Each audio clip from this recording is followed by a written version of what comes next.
Eleanor had been working at the Thornwood mansion for 12 long years. Every morning she would wake up before sunrise, put on her simple gray uniform, and start her day by preparing breakfast for the family.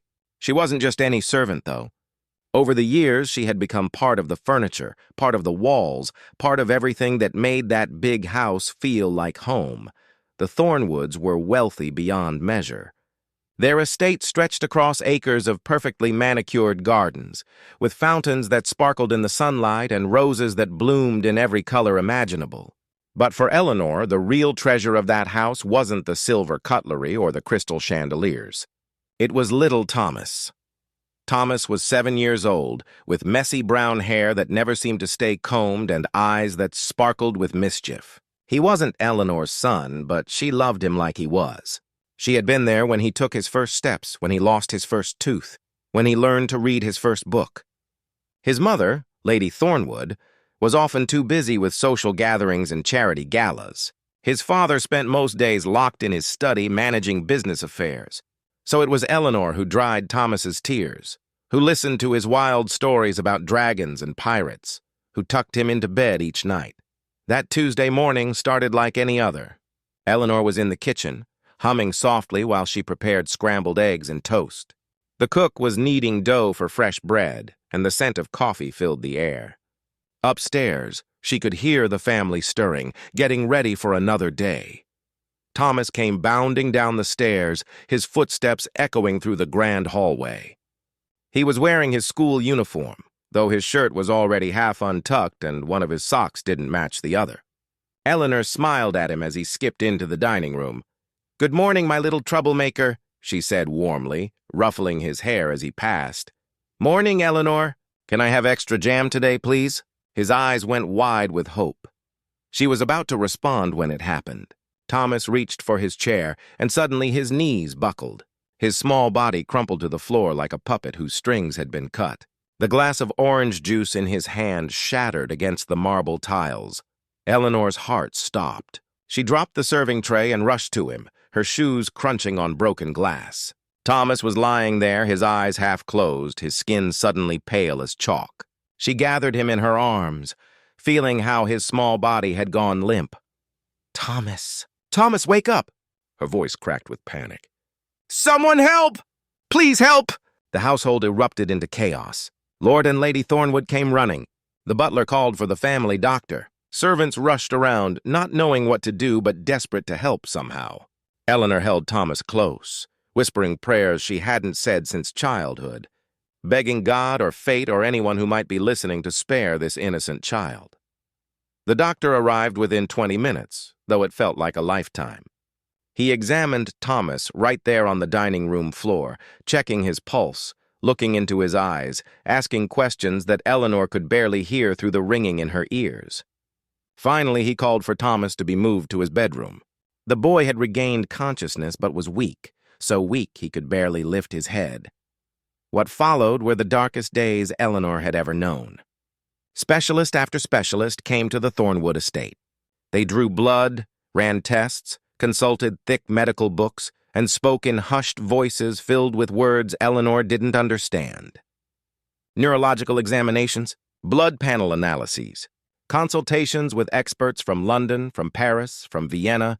Finally, after 2 weeks of agonizing waiting, the diagnosis came. Dr. Harrison, a stern man with silver hair and cold eyes, delivered the news in the drawing room. Eleanor wasn't supposed to be there, but she pressed her ear against the door, her heart hammering in her chest. "It's a rare blood disease," the doctor said gravely. "We've only seen a handful of cases in the past decade. The condition attacks the blood cells, breaking them down faster than the body can produce new ones. There is no cure, no treatment that works.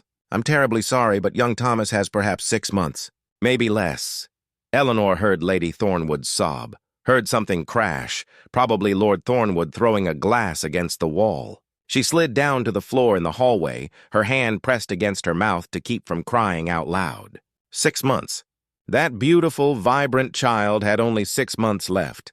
The days that followed felt like walking through a nightmare. The Thornwoods spared no expense. They brought in doctors from across Europe. They tried experimental treatments that cost fortunes but yielded no results. Thomas grew weaker. His laughter faded. The boy who used to run through the gardens now could barely walk from his bed to the window. Eleanor stayed by his side every moment she could. She read him stories, even when he was too tired to keep his eyes open. She held his hand when the treatments made him sick. She sang him lullabies that her own mother had once sung to her. And every night, alone in her small room in the servants' quarters, she wept until no more tears would come. One evening, about a month after the diagnosis, Eleanor couldn't sleep. The weight of helplessness was crushing her. She wandered through the mansion in her nightgown, not really knowing where she was going, just needing to move, to do something, anything.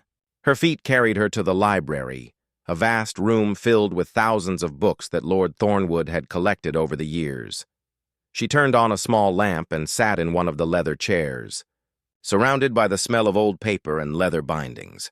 Her eyes wandered over the shelves, not really seeing anything, until they landed on a section of medical journals. Lord Thornwood had been collecting them obsessively since Thomas's diagnosis, searching for any scrap of hope. Eleanor pulled one down at random. It was old, published 15 years earlier, its pages yellowed and brittle. She flipped through it without much hope, not even sure why she was bothering. Most of it was filled with complicated terms she couldn't understand. But then, tucked away in a section near the back, she found an article that made her breath catch. It was titled Unexplained: Recovery, Medical Mysteries from Remote Regions. The article documented strange cases from around the world where people had recovered from supposedly incurable diseases. Most of it seemed like folklore and superstition.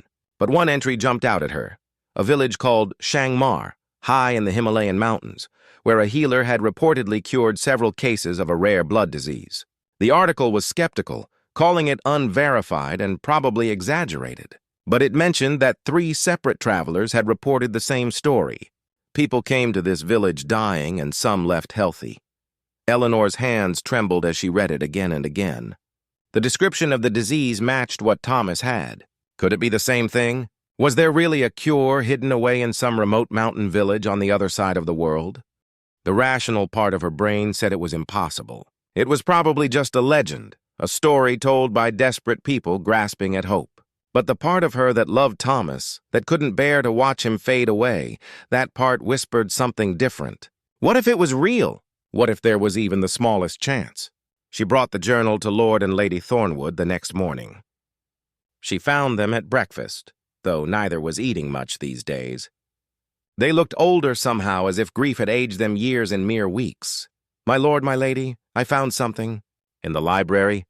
"It might be nothing, but—" Eleanor's voice wavered as she placed the journal before them, opened to the article. Lord Thornwood read it with tired eyes. When he finished, he pushed it away gently. "Eleanor, I appreciate your concern, but this is clearly folklore. Miracle healers in hidden villages? It's the stuff of fairy tales. But what if it's not?" Eleanor pressed, knowing she was overstepping but unable to stop herself. "What if there's even a small chance?" Lady Thornwood touched her husband's arm. "Perhaps we should investigate." "We've consulted with the finest medical minds in Europe," Lord Thornwood said firmly. "I won't waste time and resources chasing myths in the Himalayas." "I'm sorry, Eleanor, but no." Eleanor returned to her duties, but the article haunted her. She would see Thomas struggling to breathe and think about that village. She would watch him sleep, his small chest barely rising and falling, and imagine a place where children didn't have to die from this horrible disease. 3 weeks passed. Thomas continued to deteriorate. The doctors gave him less than 4 months now. Eleanor made a decision that terrified her. She would go herself. She would find this village, this healer, and if there was any truth to it at all, she would bring back hope. She had saved every penny from her wages over the years. It wasn't much, but it might be enough to get her there. The bigger problem was leaving Thomas. But what good was she doing here, watching him die? At least out there, searching, she would be fighting for him. Eleanor went to Lord Thornwood and gave her resignation. She told him there was a family emergency back in her hometown, that she needed to leave immediately. It was a lie, and it burned her tongue, but it was the only way. Lord Thornwood was kind about it, even giving her a month's extra wages. Lady Thornwood hugged her, tears in her eyes. "Please come back when you can," she whispered. "Thomas asks for you." Those words nearly broke Eleanor's resolve. But that night, she packed her small bag. One change of clothes, the medical journal, her life savings in a small purse, and a locket with Thomas's photograph inside, taken on his 6th birthday when his smile still reached his eyes. As the sun rose, Eleanor stood at the gates of the Thornwood estate, looking back at the only home she'd known for 12 years. Somewhere in that grand house, Thomas was sleeping, unaware that she was leaving, unaware of the impossible journey she was about to undertake. Eleanor turned away and started walking. The road ahead was long, dangerous, and probably hopeless. But sometimes love demands impossible things. And for Thomas, she would walk to the ends of the earth. Eleanor had never traveled beyond the county borders in her entire life. Now she stood at a train station clutching a ticket to Dover, the first stop on a journey that seemed more impossible with each passing moment. The station was crowded with people rushing about, porters shouting, steam hissing from locomotives. She felt so small, so out of place in her plain traveling dress and worn coat. The train ride to Dover took 6 hours. Eleanor sat by the window, watching the English countryside roll past, green fields giving way to industrial towns and back to farmland again.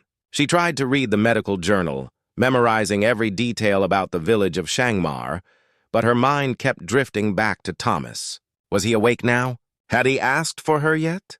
Did he feel abandoned? She shook her head firmly. No, she was doing this for him. Every mile she traveled was a mile closer to saving his life. From Dover, she took a ferry across the Channel to France. Eleanor had never seen the ocean before, and the vast expanse of gray-blue water both terrified and amazed her. The crossing was rough. Many passengers got seasick, and Eleanor spent most of the journey on deck, breathing in the salt air and trying to keep her stomach settled. In France, she faced her first real obstacle. She spoke no French. The little money she'd budgeted for a translator evaporated quickly, and she found herself lost in the Paris train station, surrounded by people speaking a language that sounded like music but meant nothing to her. She showed people the name of her next destination written on paper, pointed at maps, used hand gestures until finally, a kind elderly woman took pity on her and led her to the right platform.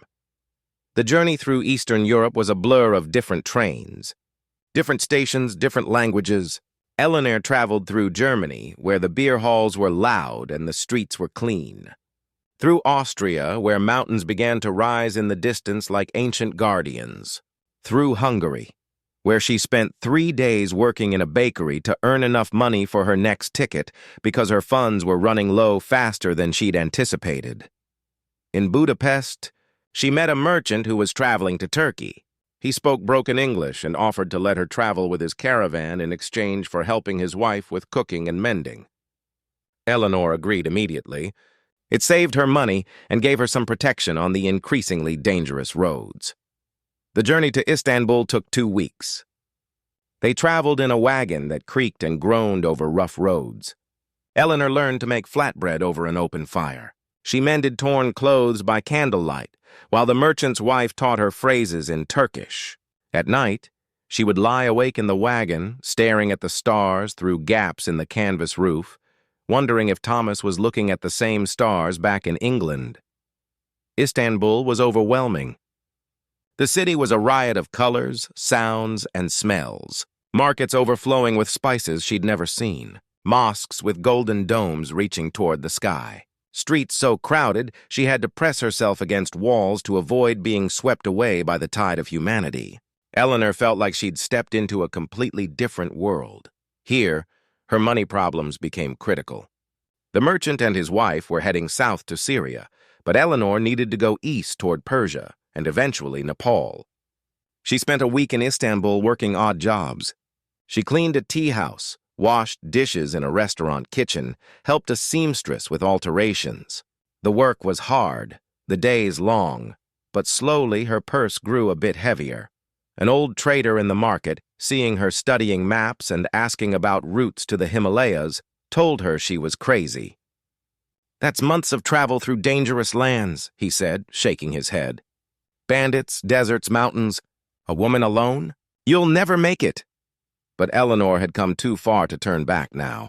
She bought passage with a caravan heading to Persia.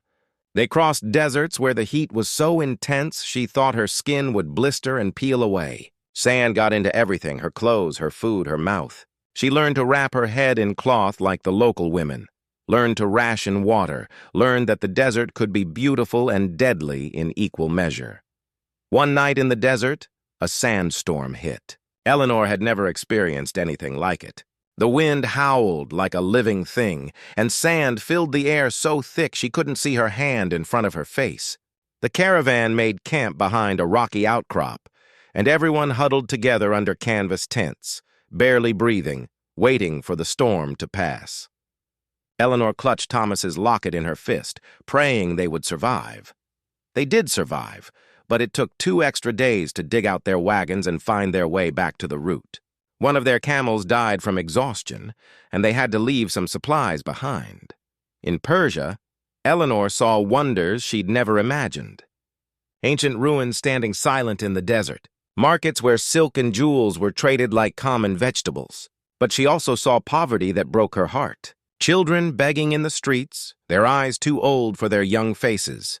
She gave away food when she could, even though she could barely afford it herself. From Persia, she traveled through Afghanistan. This was the most dangerous part of her journey so far.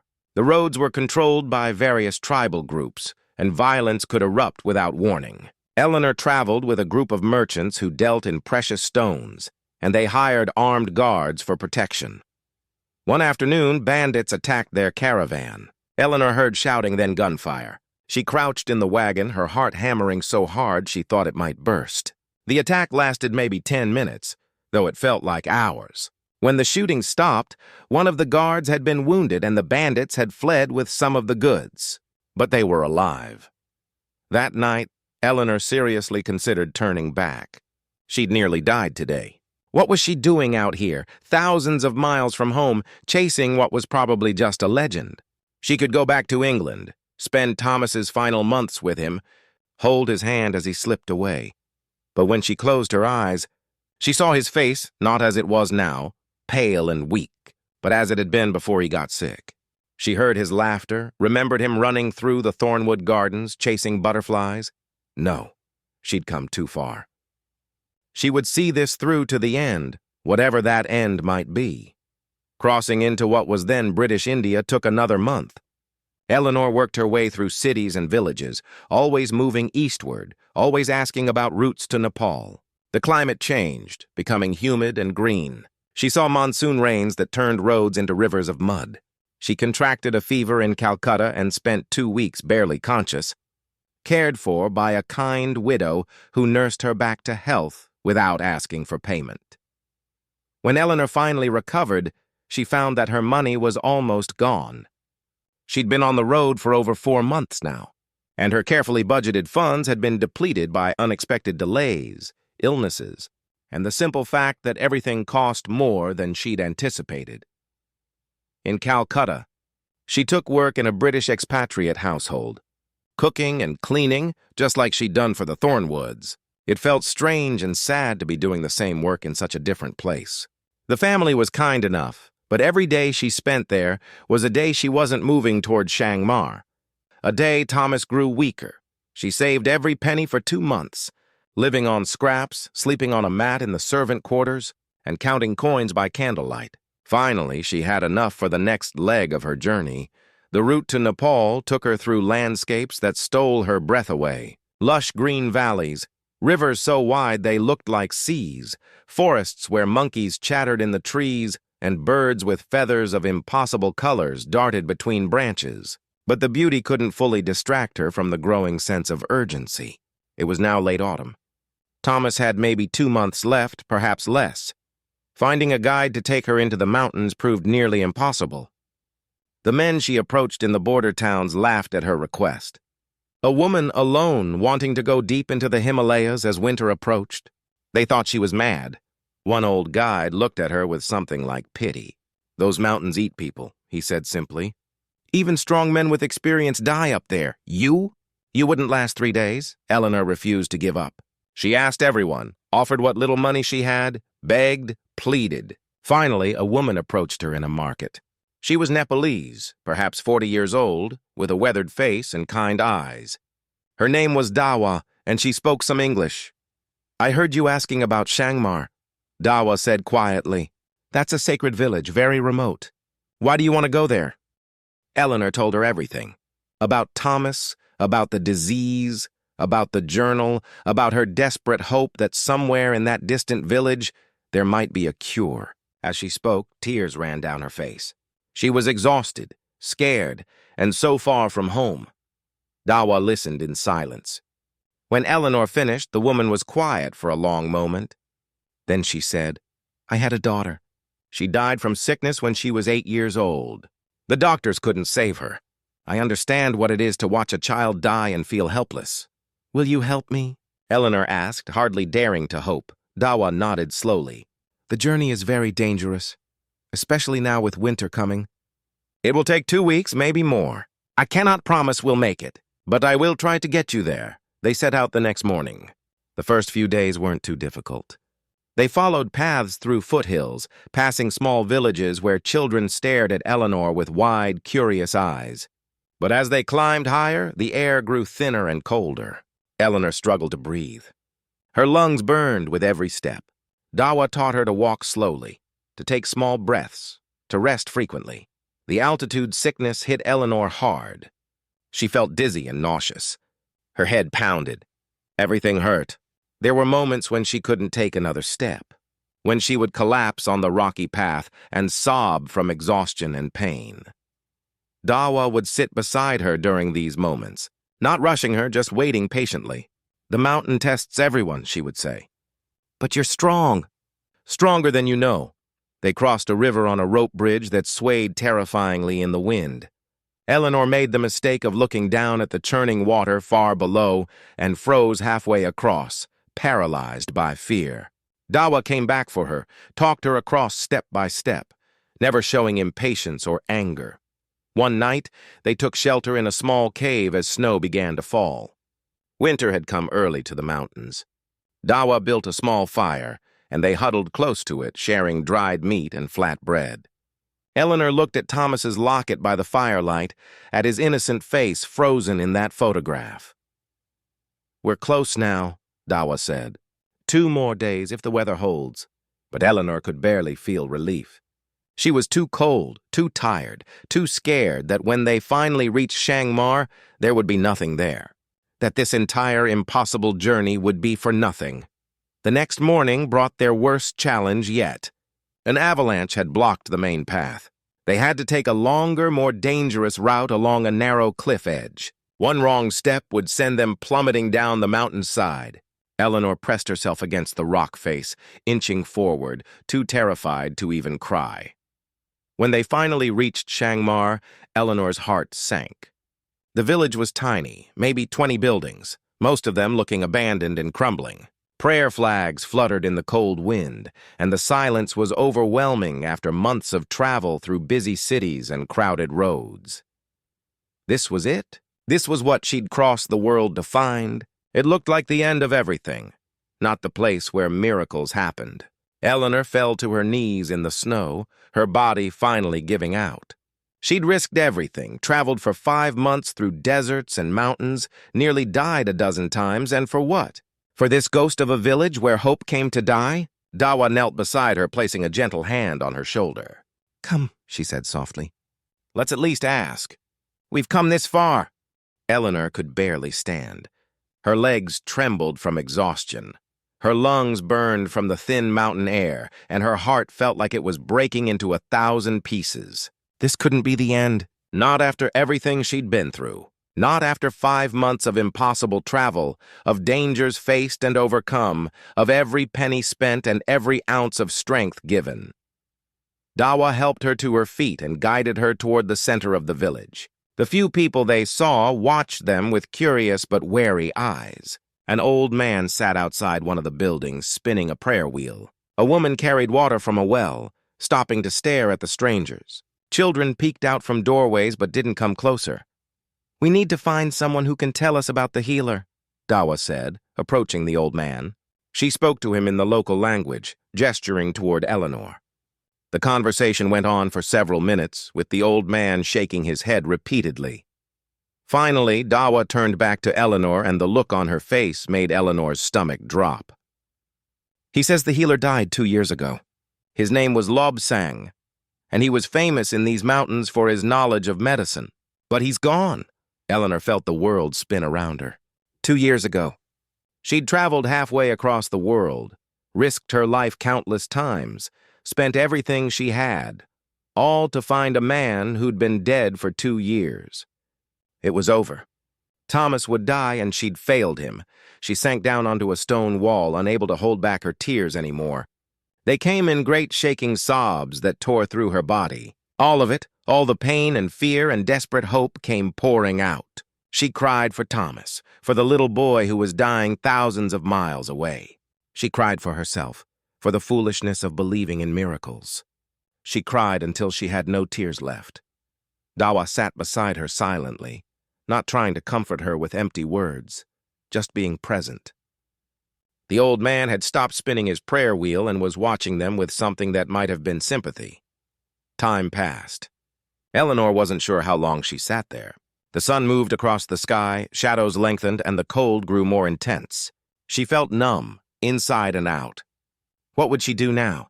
She barely had enough money to make it back to Calcutta, let alone all the way to England. And even if she did make it back, she'd arrive just in time to watch Thomas die. Eleanor. Dawa's voice broke through her despair. The old man says there's someone we should meet. The healer's daughter. She lives in that house over there. Eleanor looked up. She wanted to say no, wanted to say there was no point, that it was over, but something in Dawa's eyes made her nod. They'd come this far.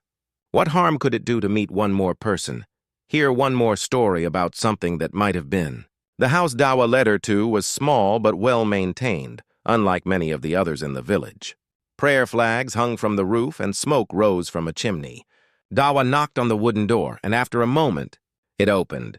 The young woman who stood there was perhaps 25 years old, with long dark hair pulled back from her face and eyes that seemed to see straight through to Eleanor's soul.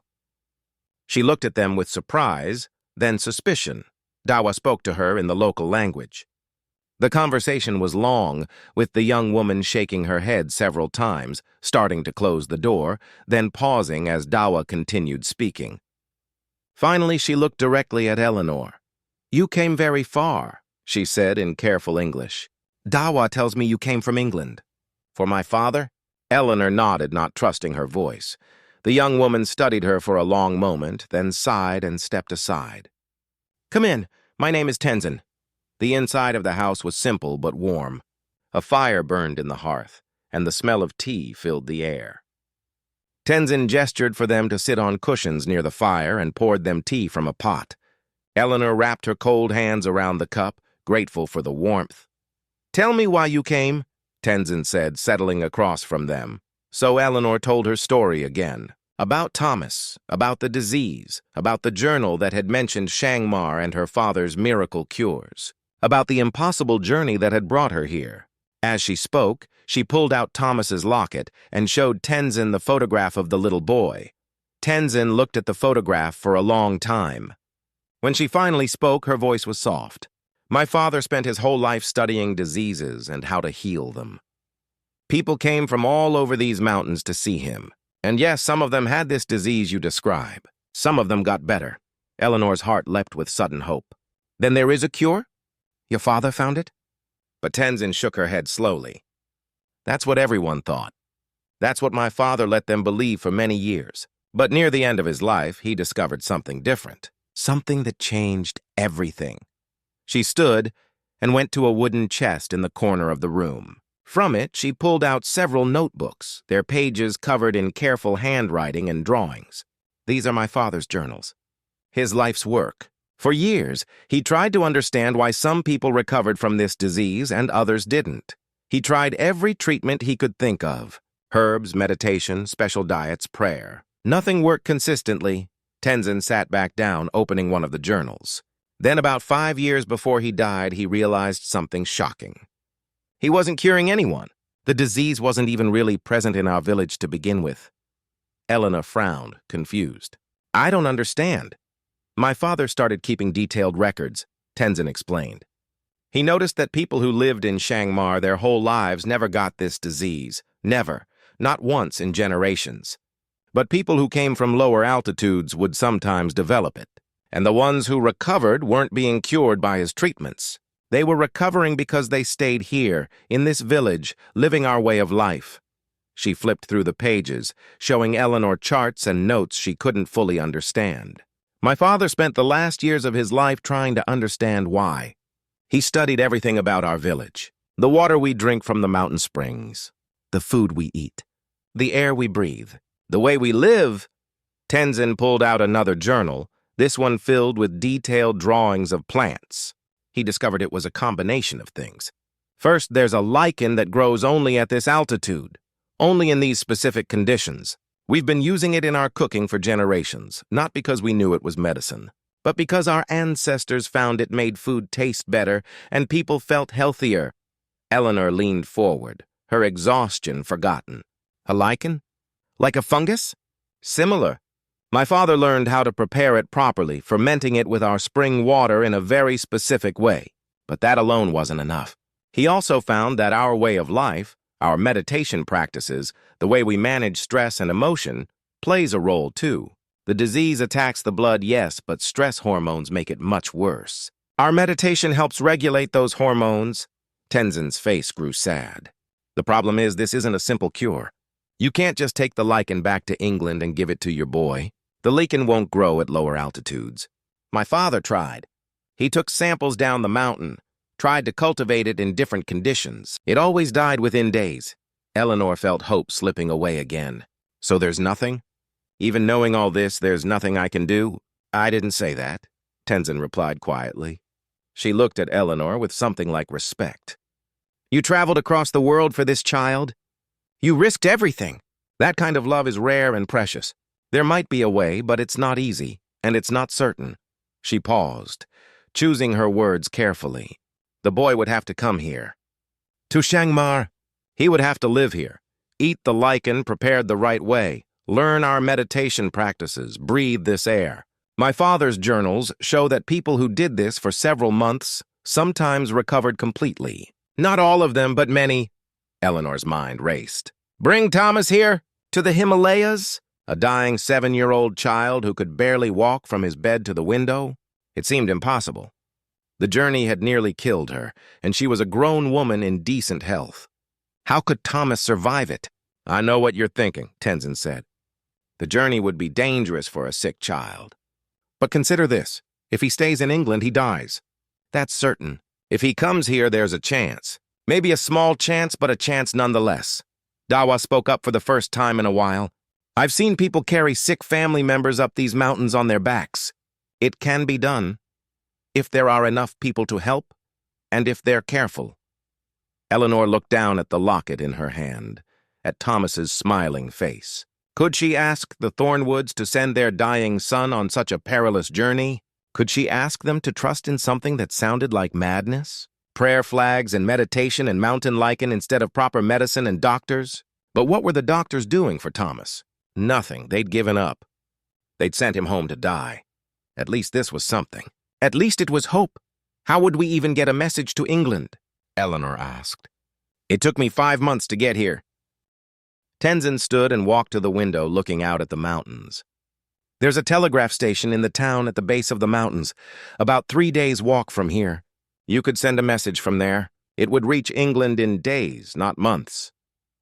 Eleanor felt something stirring inside her, something she'd thought had died when she first saw this abandoned-looking village. It was hope, fragile and uncertain, but real. She thought of Lord and Lady Thornwood. Imagine trying to explain this to them. Would they think she'd gone mad?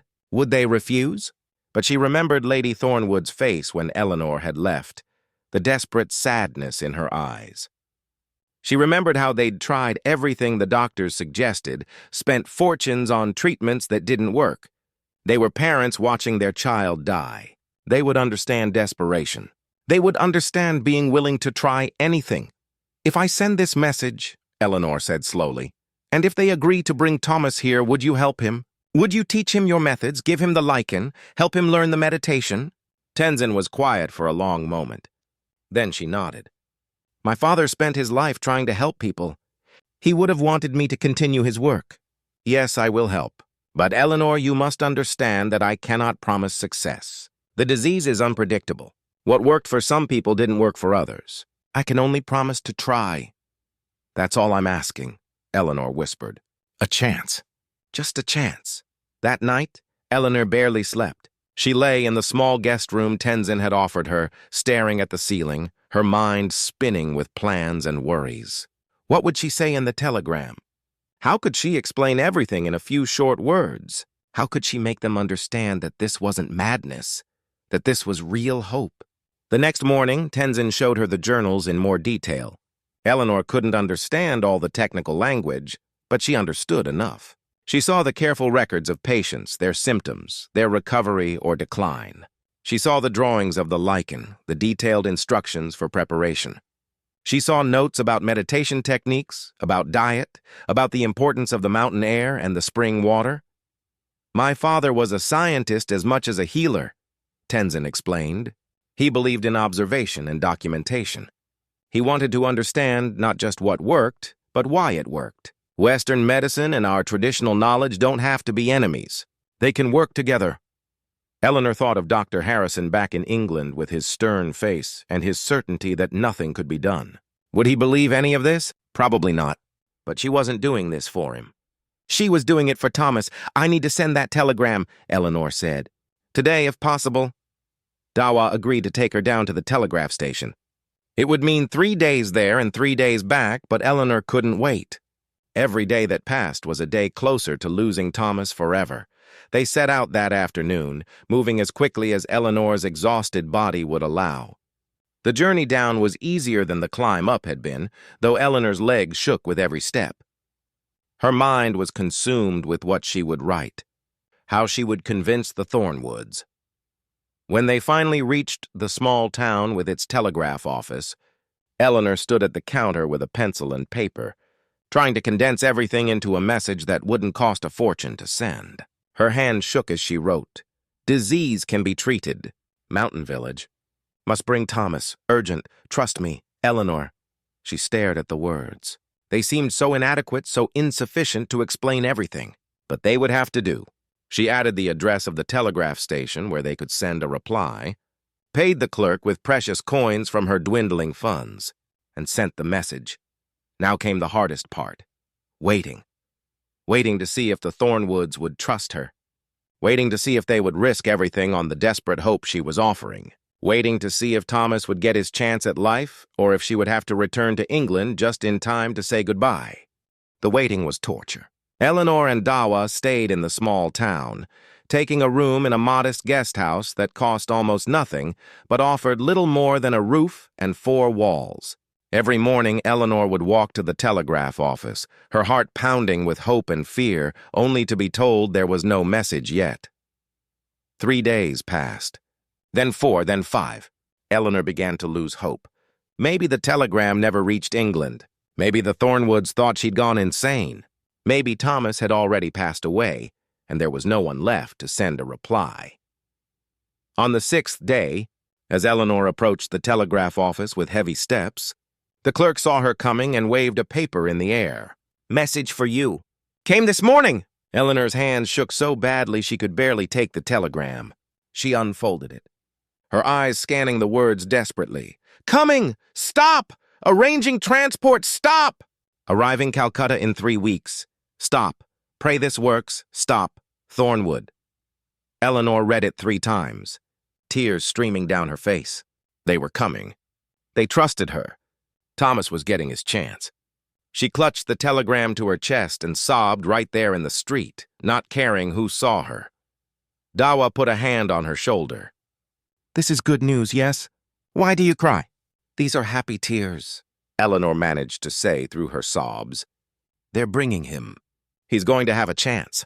But as the initial joy faded, reality set in. 3 weeks to Calcutta meant the Thornwoods were sparing no expense, probably traveling by the fastest ships and trains available.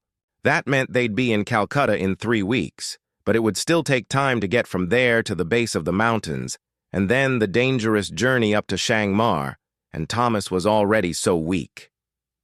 Could he survive the journey? Eleanor had nearly died making the trip, and she'd been healthy. A sick child, even with his parents and resources, would face terrible dangers. Eleanor and Dawa returned to Chiang Mai to prepare. Tenzin listened to the news with a mixture of hope and concern. "We need to get ready," she said seriously. "If the boy is as sick as you say, we'll need to start treatment immediately when he arrives. I'll prepare the lichen mixture now so it has time to ferment properly, and I'll clear out the best room in my house for him." Over the next days, Eleanor watched Tenzin work. The young woman gathered the pale green lichen from specific rocks high on the mountainside, places where it grew in abundance. She cleaned it carefully, then placed it in ceramic jars with spring water, adding other ingredients that she measured precisely. "My father's journals are very specific about the proportions," Tenzin explained. "Too much of one thing or too little of another, and it doesn't work." "This isn't magic. It's medicine. Just medicine that Western doctors don't know about yet." Eleanor also helped prepare the room where Thomas would stay. They cleaned it thoroughly, hung fresh prayer flags, made sure the small window faced east to catch the morning sun. Tenzin explained that sunlight was important, part of the treatment. "The boy will need to spend time outside every day, even just sitting in the sun," she said. "The sunlight at this altitude is different, stronger. My father believed it played a role in healing, though he wasn't sure exactly how." 3 weeks passed slowly. Eleanor tried to keep busy, helping around the village, learning some of the local language, attempting the meditation techniques that Tenzin taught her. The meditation was harder than she'd expected. Sitting still, focusing on breathing, quieting her mind seemed impossible when all she could think about was Thomas. "It takes practice," Tenzin said patiently. "You've spent your whole life with your mind running like a wild horse. You can't expect it to calm down in a few days. But keep trying. When the boy comes, you'll need to help teach him, and you can't teach what you don't understand." Finally, a messenger arrived from the town below. The Thornwood family had reached Calcutta and sent word that they would begin the journey to the mountains in 2 days. Eleanor's heart soared and sank at the same time. They were so close now, but the most dangerous part was still ahead. She and Dawa traveled back down to the base town to meet them and help guide them up. The journey would be difficult, but at least this time Eleanor knew the way. She knew where the dangerous passes were, where to find shelter, how to pace the climb to avoid the worst of the altitude sickness. The town was bigger than Chiang Mai, with a small market and several guest houses for travelers. Eleanor waited there, checking every day for news. And then, one morning, she saw them. Lord and Lady Thornwood looked like they'd aged years in the months since Eleanor had seen them. Lady Thornwood's face was drawn and pale, her eyes red from crying. Lord Thornwood walked with his shoulders hunched, as if carrying an invisible weight. But it was Thomas who broke Eleanor's heart. The boy was carried on a litter by 2 strong porters. He was so thin, so pale, that he looked almost transparent. His eyes, once so bright with life, were dull and tired. But when he saw Eleanor, a small smile crossed his face. "Eleanor," he whispered. "You came back." She rushed to his side, taking his small hand in hers. It felt like holding a bird, all fragile bones and barely any warmth. "I promised I'd always take care of you, didn't I?" Lady Thornwood embraced Eleanor, holding her tight. "We didn't know if we were doing the right thing, bringing him all this way. But the doctors said he had days left, maybe a week. We had nothing to lose." With them was Dr. Harrison, the same stern physician who'd delivered Thomas's original diagnosis. He looked deeply skeptical about the entire enterprise. "I'm only here to document what happens," he said stiffly to Eleanor. "This goes against everything I know about medicine." But Lord Thornwood insisted, "And the boy is dying anyway, so I suppose there's no harm in trying." The journey up to Chiang Mai took 2 weeks. They had to move slowly because of Thomas. The porters carried him gently, stopping frequently to let him rest.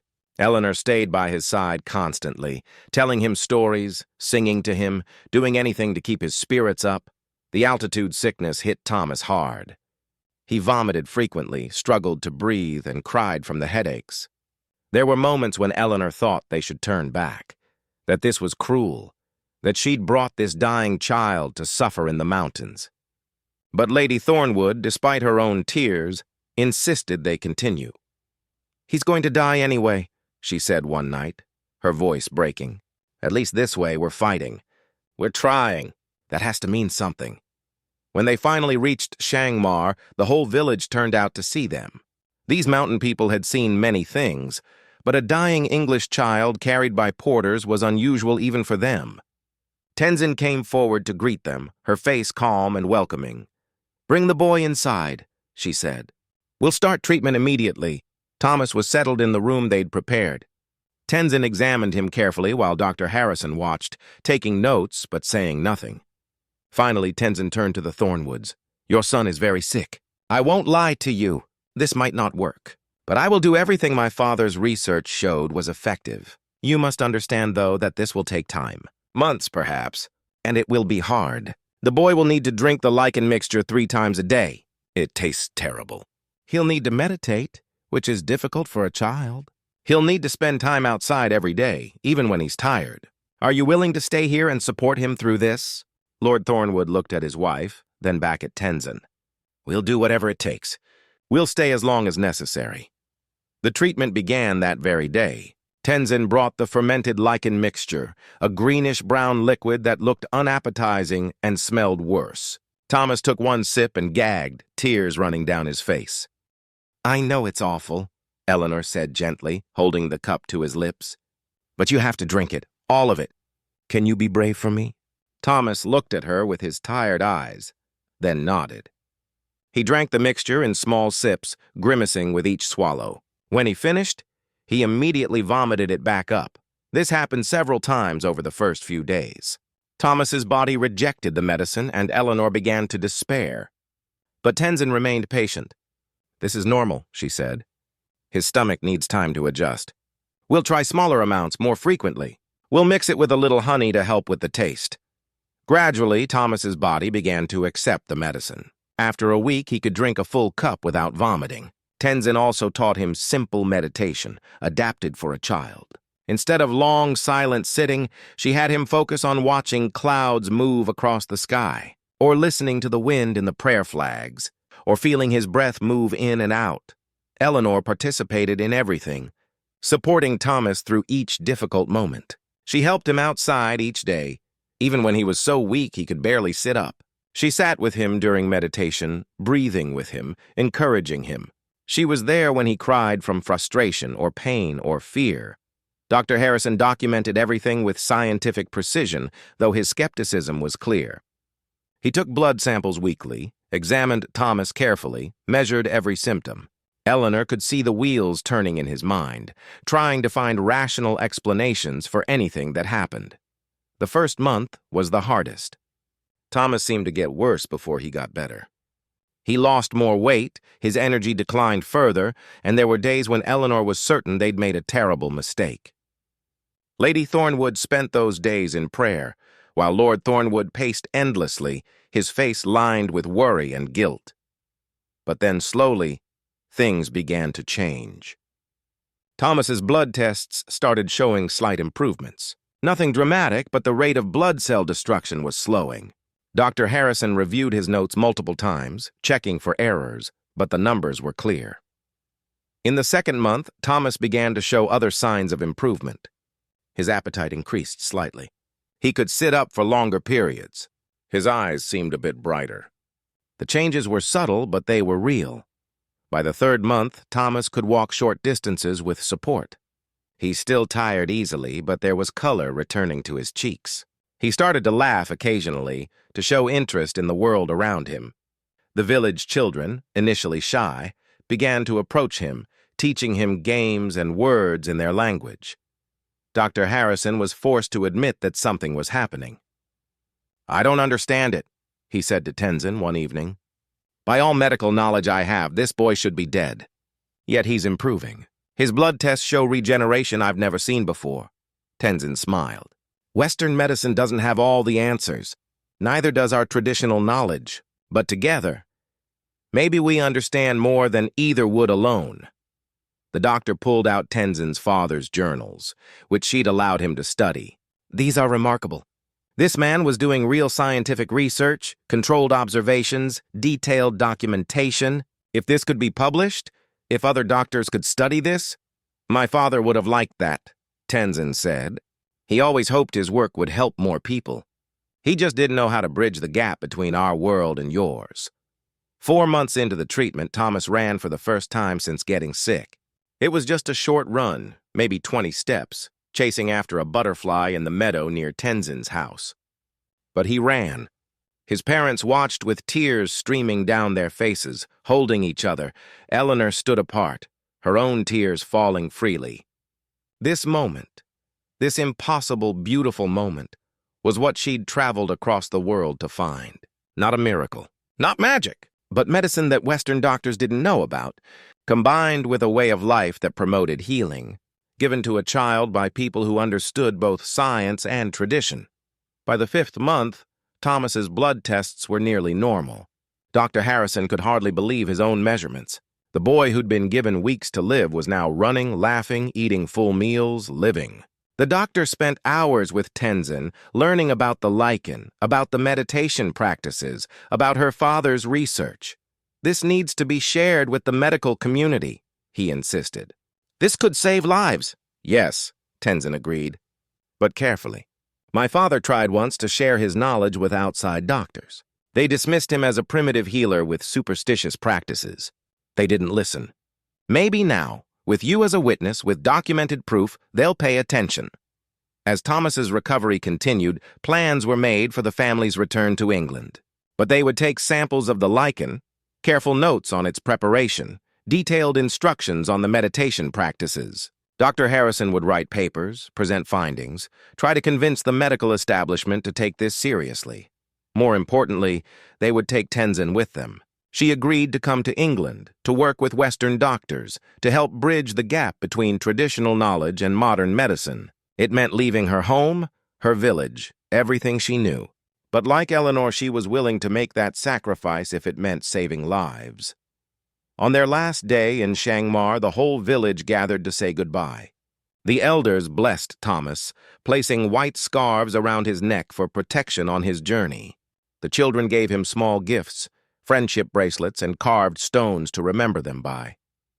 Thomas, now strong and healthy, hugged Tenzin tightly.